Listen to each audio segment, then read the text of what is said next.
Hello everyone, welcome to the IAS Mentor Ethics classes. In this class, let us understand what is the philosophy of Socrates. Socrates is considered as the father of Western philosophy. What kind of philosophy he has given? Let us try to understand. We are dealing this as part of ethics syllabus moral thinkers. Both Indian thinkers as well as Western thinkers are important for our examination. Already in mains examination, already 2 times questions also asked about Socrates. Let us try to understand what is the philosophy, core philosophy of Socrates. As I just mentioned, he is considered as the father of modern Western philosophy. Father of Western philosophy. What he has done? What is his contribution to Western philosophical thought? His time period is 470 BC to 399 BC. This was the development before Alexander. He belongs to Greek region. Today there is a country called Greece. The language of the Greece is Greek. But at that point of time, there were so many small Greek kingdoms were there. They were called states, Greek states. Sometimes one city itself is a kingdom or state. That's why they are also called city states. So Athens, he belongs to Athens. It was a Greek city state. Small kingdom. What is this time period? 470 to 399 BC. In India, Mahajanapadas time period. In Indian subcontinent also, there were 16 kingdoms. Later, Magadha is going to become very powerful empire. Similarly, all these Greek states are going to be conquered by Alexander, and he is going to create a very big empire. That is Greek empire. That is going to happen later. But during his time period, a city state was there called Athens. This Athens was following a democracy. That is what uniqueness of this kingdom. Generally, kingdoms means monarchies will be there, very powerful monarchs. And these monarchs used to dictate whatever they want to do in that kingdom. But with respect to Athens, they were following a democracy. That is why in Western countries are today proudly they are saying that they are following the democracies. They are following a democratic state system. And they take the inspiration from Athens democracy. That is why Athens is one of the earliest democratic states. In that democratic state, Socrates was living. During his time period, some developments have taken place. Because of those circumstances, he started giving some ethical guidance to society, his society. That is applicable even today also. Because today most of the world is having a democratic states. Democracy is one of the normal administrative practice today. He was living in that time period. What is this ethical guidance to society means? Up to that particular point of time, in ancient times and medieval times, as we know, religion used to dominate. Even today also, people who ever believe in gods, they used to believe in superstitions. And whatever they say, good or bad, the source of good or not good comes from religious books. In Athens also they were having Greek religion.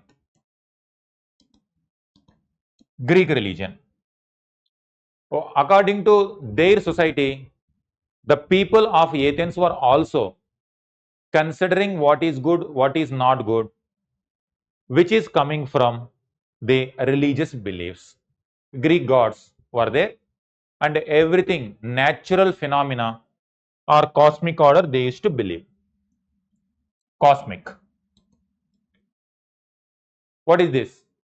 The existing society was believing that if there is a rainfall, that is caused because of a god out there. If there is any kind of volcanic eruption, Greek region is known for volcanic eruptions. If there is any kind of volcanic eruption, Greek god, again, the reason behind this volcanic eruption is God. If there is any kind of natural phenomena, that is because of God or the nature. This is the existing belief. Now, what is Socrates' idea? Socrates' idea is whether an action is good or whether an action is good for you or good for the society depends on not on cosmic order or the not on natural law or whatever you are believing in that particular context. Whatever you are believing, that is not the source of morality. The source of morality is your inner voice. Inner voice. And for that particular time period, it was a revolutionary. Why it was a revolutionary means he is asking the people, he is asking people to think on their own. You do not require to blindly believe whatever was said to you by the society. Whatever religion is saying, you need not to blindly follow. Whatever tradition is saying, you need not to blindly follow. Whatever your inner voice is saying, that is what your source of guidance. Now, the moment if someone says like this, the existing elites who are controlling the society, who are enjoying the high status in the society, they feel threatened. They considered this kind of thought process is heretical in nature. And this is not something very unique to our history at this point of time. In after him also, multiple times our history has seen such kind of incidents. For example, if you question whatever Islamic practices are there, people consider the orthodox religious ulemas consider that as blasphemy. In Christian world, whatever the Christianity says, if someone question that, people considered or the Pope or the priestly class in Christianity considered that as blasphemy. Multiple instances are there hereafter in ancient times and medieval times that many people got killed if someone do not respect the religion. And same tradition goes to Athens also. When Socrates was living, he was considering whatever existing ideas, whatever gods, whatever natural worship, nature worship that was going on during Greek time period, he told there is another source of guidance for morality also, that is your inner voice. You have to question. You have to question everything what is happening surrounding you. You have to examine what is happening surrounding you. If you are not capable of examining, then your life is not worth living. That is what he used to say, that an unexamined life is not worth to live. That was the same question that was asked in UPSC also. Let us see this. Some of the points. Socrates lived in Athens during this time period. He left no writing of his own. One of the major challenge for us is whatever thoughts we are talking or attributing to Socrates, those ideas did not come from his own writings. He did not write anything. It is something like Buddha during his time period has preached something, but we do not know what exactly Buddha was preaching because he did not personally write what he was preaching. He was simply talking, he was giving sermons. Then how do we know about what Buddha was saying?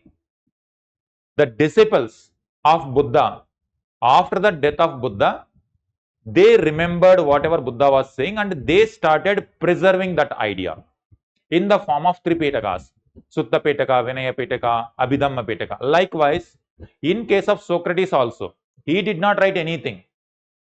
He just was giving preachers or his ideas, he was talking with his students. One of his great students started writing what Socrates was saying. One of his greatest student was Plato. After Socrates, Plato is the student and he is another great philosopher of Western thought. Socrates, after him Plato and his student Aristotle. These three are considered as the great philosophers of their time period. Aristotle was the guru of Alexander also. So Socrates comes before Alexander, before Aristotle, before Plato. So Plato, his student, is going to codify what Socrates was saying. That is why we do not have direct references or direct literature what Socrates has written. Nothing available. Only we are able to know about Socrates through his disciples. Next, he was charged with impiety, not believing in the gods of the state and corrupting the youth of Athens, and was sentenced to death by drinking poison. Heretical? If any person do not conform to the existing norms of the society, when state consider that person is a danger for the law and order, when that person is a danger for the stability of the society, the punishment was death sentence. That's what he also met. He was given poison and he took poison and he died. What is the core philosophical commitments? You see this, the examined life. His famous dictum, the unexamined life is not worth living. Getting this? This is one of the famous sentences from Socrates' philosophy. Simply he is asking, whatever your priests are saying, whatever your state is saying, whatever your tradition custom is saying, you need not to blindly follow it. You first question it. You ask your inner voice. You examine what they are saying, why they are saying. If it is pass, if you satisfy with that question, if you get the answer from your inner voice, then only you accept it. Now today, if someone talks like this, it is very, very common practice because our ancestors sacrificed a lot throughout past, whether it is India or other parts, Europe, Middle East, across the world. Whenever tradition dominated, they did not give respect for the freedom of expression. They did not encourage people to think freely. Because the moment a person thinks freely, they are going to question the existing traditional authority. That traditional authority feel always danger. That is why they used to eliminate such kind of free thinkers. And it is not that Socrates has faced this problem. Even Jesus Christ also faced the same problem only. When it comes to Jesus, the existing tradition was Judaism in that region. Then when he was questioning the existing superstitious beliefs or existing corruption, existing immorality, then the existing traditional elite felt that Jesus is going to threaten their existence or threaten their existing power structure. That is why they complained to the state, and at that point of time, the punishment was crucifixion. That's how Jesus died. Same goes to Prophet Muhammad also. During his time period also, whatever the tradition that was there before him, he started questioning. That is why there was immense danger for Prophet Muhammad also to get killed. That is why he created his own army and started conquering the areas. So that is how, when it comes to Islamic practice, Islam, both politics and philosophy go together. Always, throughout the past, whenever a person thinks on his own, as long as they are not danger to the existing tradition, they are alive. But whenever they fell, whenever the existing authority felt that they are very danger to the society, they are going to face consequences. In Socrates' time period also, the Athens life was filled with religious beliefs, rituals, then democracy is also there. Here one interesting element is, it appears as if even though Athens was following democracy, why he is saying this kind of, the reason is this one. Athens, it is a democratic state, then it should be all good. What is the problem? In the name of democracy, corruption was there. This is the core issue. According to Socrates, people whoever in the leadership, who are there in the top position, decision making level, they must be guided by wisdom. The leaders of this democracy is good, but the people who are leading the state, leading the country, must be guided by wisdom, must be guided by knowledge. If this is the case, whether it is democracy, whether it is monarchy, whether it is autocracy, doesn't matter. But the person who is leading must be guided by this. But during his time period, this was dominating. Corruption. And these people, whoever in the leadership position, they are enjoying lavish life. Lavish life. Then if someone questions that, then they will say it is the tradition, religion, and they used to say, and they give the orders from the God by saying, this is what God is expecting us to do, that is why we have to follow.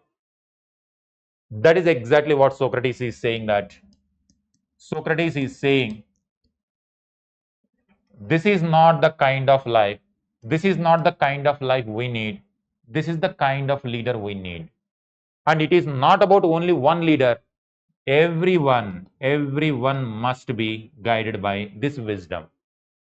Everyone should question the tradition authority. If it won't pass your test, then that you need not to consider serious.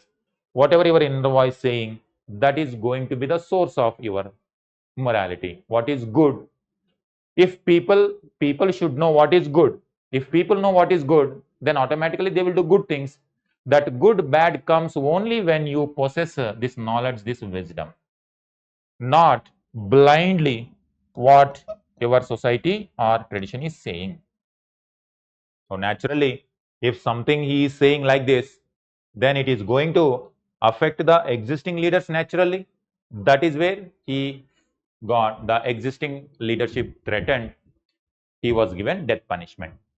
He also says that democracy means majority, and this majority may not possess this wisdom to decide what is good for the society. Just they follow passions, popularity, whatever is popular, then generally people is to consider that is good, but that is not the case. It is to be tested whether that action is critical or not, whether it is a right action or not. Example I will give. He says, for example, in the present day context also, a thief is there, a criminal is there.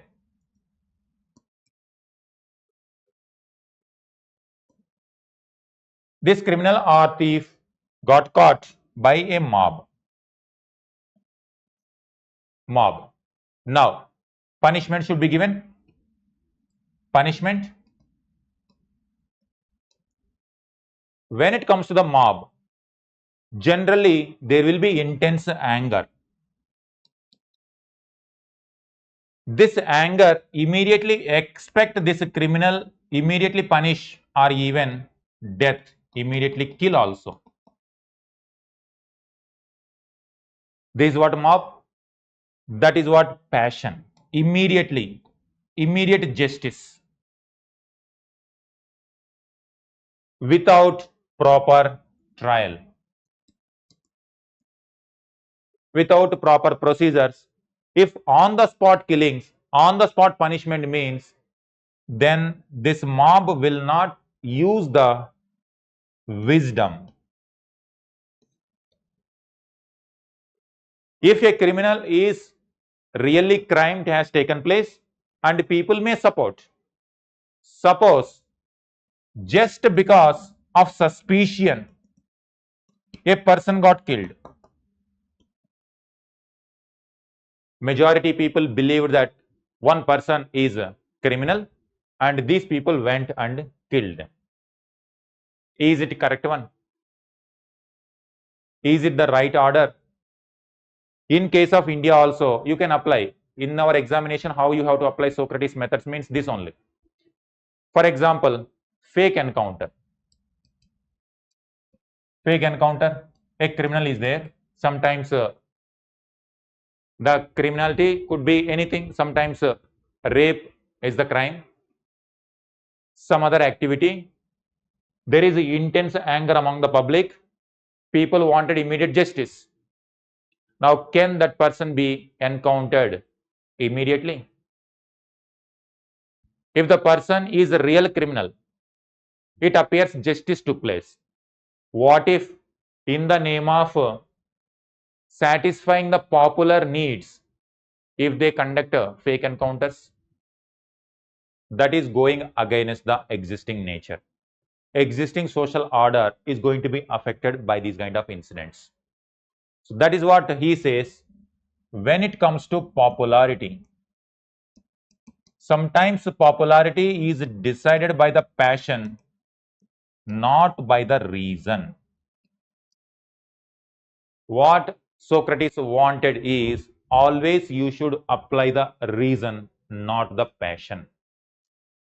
You can apply in the context of schemes also, popular schemes, whether budget should allocate the funds for infrastructure development or to give freebies. Freebies people expect, but in the long run, it is going to affect the collective people. That is what Socrates. These are the examples where you can apply Socrates philosophy. Unexamined life. You have to question existing tradition. For example, sati practice is there. Tradition says correct one, but do you follow it? Child marriage is there.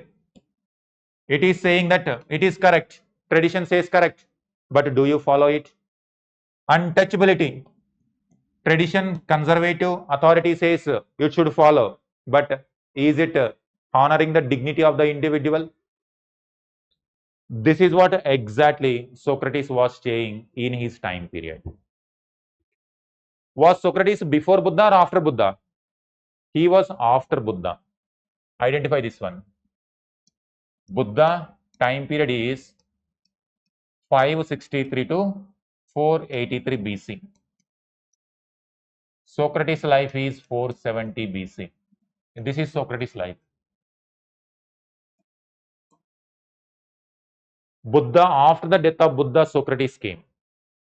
When Socrates was giving this kind of philosophy, already in case of India, Buddhism, Jainism, Upanishads, already were talking about like this only. Upanishadic philosophy, Buddhism philosophy, Jainism philosophy, they are all saying that right knowledge, right conduct. So this point is to compare Western philosophy and Eastern philosophy. Now you see, he is considered as the founder of Western philosophy. The person who came after Buddha, after Upanishads, considered as the founder of Western philosophy. But in case of Eastern philosophy, before Socrates, already similar kind of philosophy was there in case of India. This point is just to connect the dot that at what point of time the philosophy of Socrates was happening in case of Europe. This is exactly the same reason. Already the ideas of Indian philosophy reached the European world also. This is why Alexander was also very much interested in knowing Indian philosophy. That's why his ambition is to reach towards India, and he did it. Socrates was doing like this. Why Buddhism, Jainism was giving in this context, Indian context means in India also, traditional Vedic Brahmanism was following rituals, sacrifices, superstitious beliefs. In order to counter that, these ideas came. But when it comes to Buddha, Buddha did not get the life threats. Buddha was not given death sentence. Vardhamana Mahavira was not given death sentence. But when it comes to Socrates, he was a common person. The existing traditional elite, they considered that if he is doing like this, then people will not follow the tradition. That means revolt may take place. That's why this kind of thought should not be encouraged.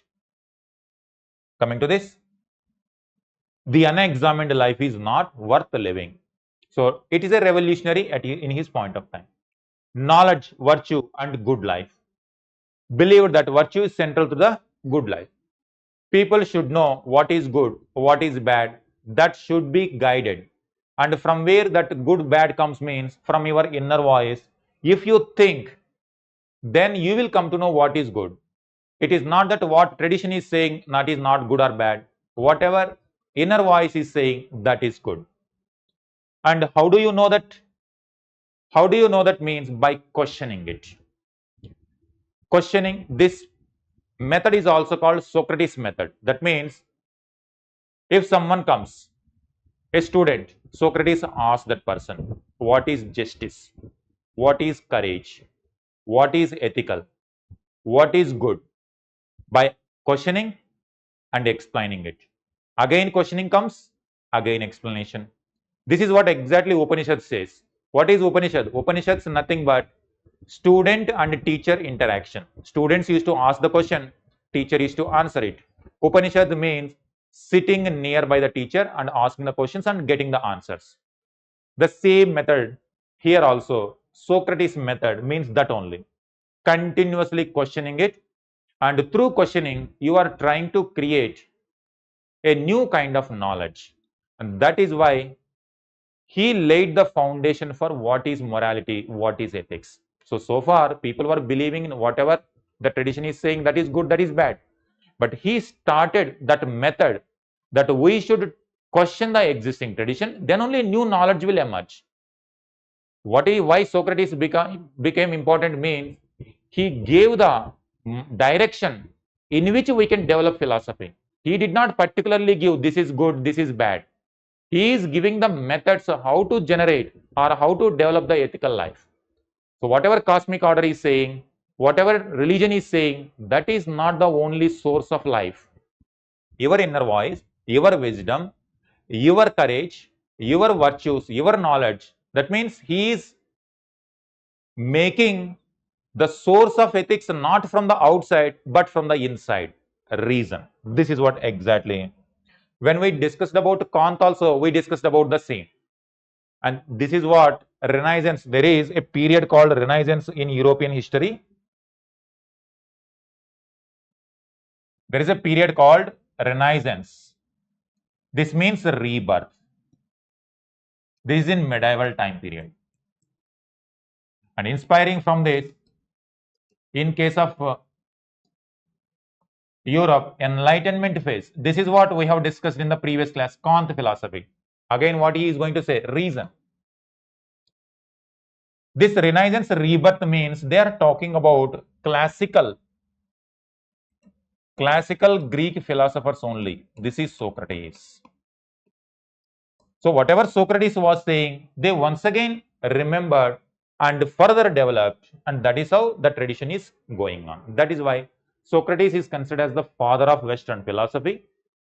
Athens, where he was living, is considered as the one of the world's probably world's first democracy according to Western standards. But in case of Indian standards, Rig Vedic period. This time period is 600 BC. When it comes to Rig Veda, 1500 BC. So for Indian context, Rig Vedic period is considered as the earliest democracies. But for Western, this is considered as the earliest democracy. Earliest democracy. Socrates was considered as the father of Western philosophy. And he was saying Existing society is dominated with tradition, religion, superstitions, customs, natural beliefs, cosmic order beliefs that everything whatever is happening is because of the gods, whereas Socrates questioned all those practices and started giving a new interpretation that we should question everything, then new knowledge will come, that knowledge will guide you. Majority are driven by the passions, not by the reason, not by the logic. That is why whatever majority says, that need not to be correct. That's what he means. Whatever majority says need not to be correct. You have to follow what is right. Just because majority people are believing, that's why it will not become correct. That's where you have to develop your own virtues, your own wisdom that comes from inner voice, that comes from logic, reason. Only when you question the existing customs, you will get those ideas. And that can be developed through continuous questioning. That questioning practice is known as Socrates method. Even today also in Western world, this method is very, very famous. That's what. So Socrates professes ignorance and he says that I know nothing. I know that I know nothing. Something akin to, and uses this as a starting point. The moment you consider you know everything, then that is ignorance. The moment you say you don't know anything, then that is the beginning point of real knowledge. Any person, every person should worry about the real knowledge, seek the knowledge, and that's what in case of India, sannyasi tradition is about seeking that truth only. So why I am continuously bringing Indian tradition means we are preparing for UPSC civil service examination. The topic moral thinkers, it is about both the Western philosophers as well as Indian philosophers also. Before Socrates gave these ideas, already in India that kind of tradition was going on in the form of Upanishadic thought, Buddhism thought and Jainism thought. These points you can connect in essays also. You can connect even in ethics paper whenever question comes like Eastern philosophy and Western philosophy. Next, focus on the soul. So he says that if you follow what is good, what is right conduct, then your soul becomes free. Otherwise, whatever popularity says, if you follow, your soul will not become. In case of India, for example, Varna system is there. Buddhism, Jainism says they did not give that importance to Varna order. Because Varna order says by birth someone is privileged, whereas Buddhism, Jainism says it is not by birth you will become whether good person or bad person. It is your conduct, right belief, right action, right thought to make you good person. And that is what real life means. That's where soul also get liberated. In the context also he says, Socrates emphasized the welfare of the soul over bodily good or external success.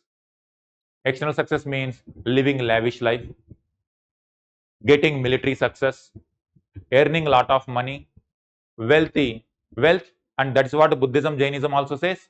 These external things, external success is not the real success. Internal success is the real success. That is the welfare of the soul. Caring for one's soul, that is reason, moral integrity is the principal concern. So simply he is saying, you have to believe what is truth. You have to seek for that truth. People should follow the truth, not that what popularity is saying, not that majority is saying. If majority accept, wrong cannot become right.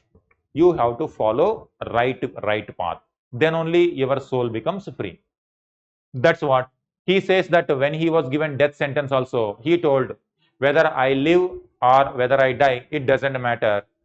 If I follow the truth, then only my soul get liberated. This is what he believed, that wrongdoing is worse than death because it harms the soul. Thus, he chose not to escape imprisonment because he judged it would violate the moral conviction. So, simply, when he was given death sentence, even his friends wanted him to escape, but he told, even if I escape, my soul will not be happy.